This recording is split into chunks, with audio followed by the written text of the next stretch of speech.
Hi there, this is Josh from Literary Gladiators, and today I'm here with a book review. And the book that I will be reviewing today was provided to me by Souvenir Press, who approached Literary Gladiators email and asked if they would be able to send me a review copy of a particular book for me to give an honest review on my channel. And so I decided I would review it on both my Goodreads account and my channel. And that book is The Monocled Mutineer by John Fairley and William Allison. This particular historical nonfiction book follows a World War I British soldier by the name of Percy Toplis, spelled Toplis. And Toplis was known for going AWOL from the British Army in 1919. And he was constantly on the run from the law until the law ultimately took over and shot him to death in what was a justifiable homicide. However, what's more interesting is the fact that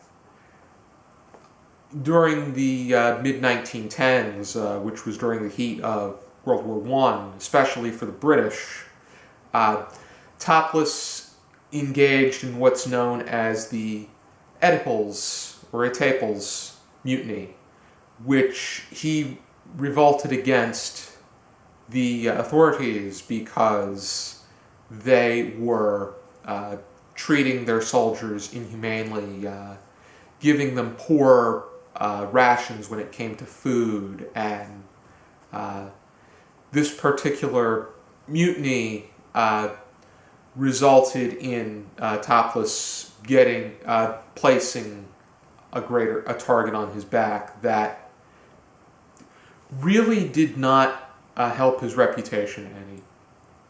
And this demeanor of his can be traced back to when he was in grammar school, when he was being... they were telling stories about how he would get caned or spanked. But the particular area of history is quite fascinating. Unfortunately, I really didn't feel satisfied with the flow of this book. I feel that it read very much like an article or an assignment. When I read historical nonfiction, I like to be engaged. I like to have a great... I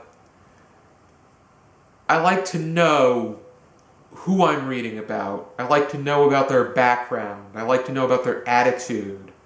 And then take that into the historical accounts and things that had happened in their lives.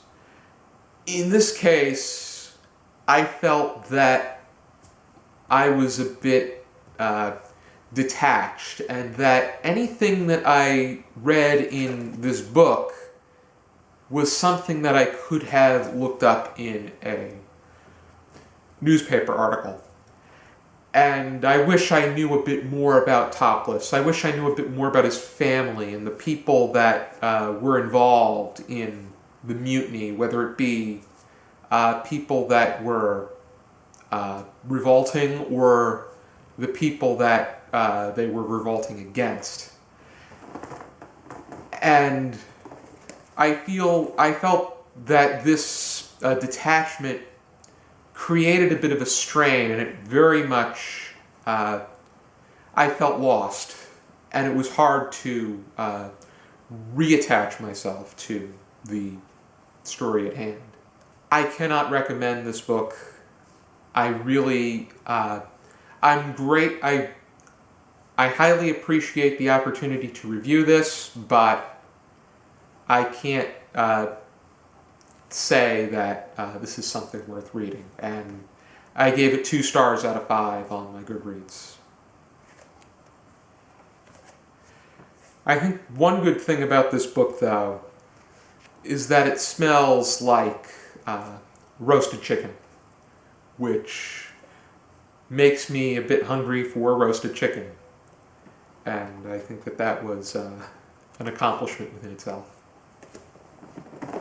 Thank you for tuning into this review, and as always, I encourage you to keep reading.